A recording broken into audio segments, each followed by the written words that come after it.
नाचे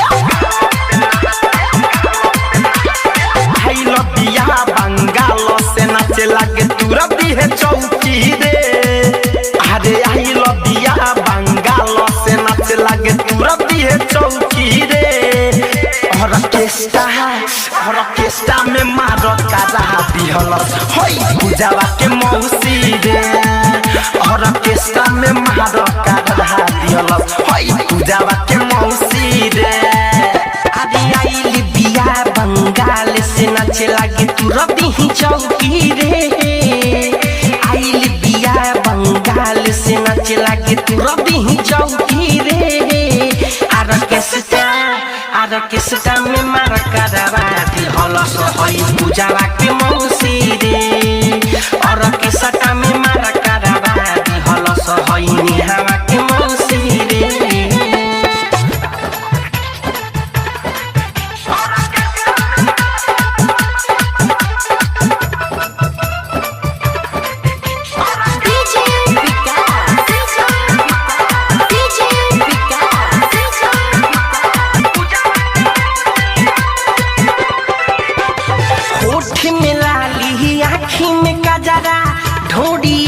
रखल रे छोड़ो जवाना कहा लइकन के बतिया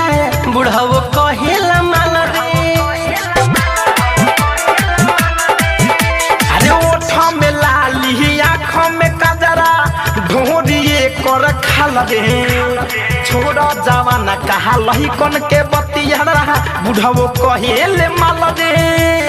चोली में धरेले 10 के नंबर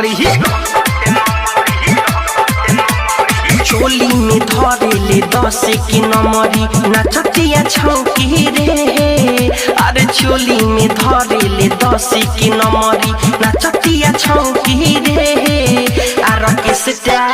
ऑर्केस्ट्रा में मार करवा दिहल होई पूजावा के मौसी रे ऑर्केस्ट्रा में मार करवा दिहल होई बिनुआ के मौसी रे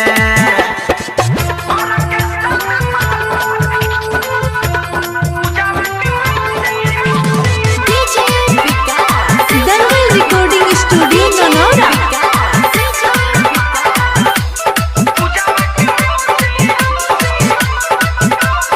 हर जे भी देखावे नमरी पजरी ओकरे खाली जाले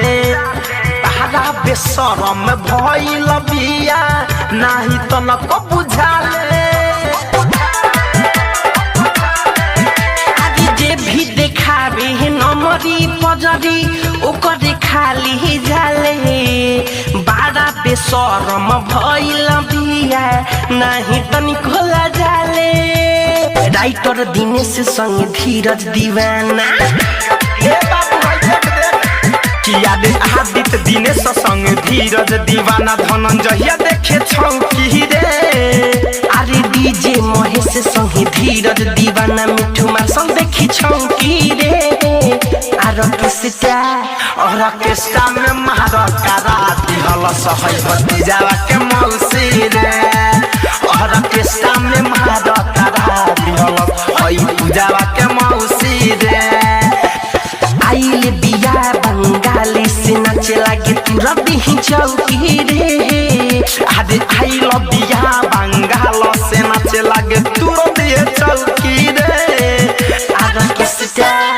ऑर्केस्ट्रा में मार करवाई दिहल होई पूजावा के मौसी रे ऑर्केस्ट्रा में मार करवा दिहल होई कजली के मौसी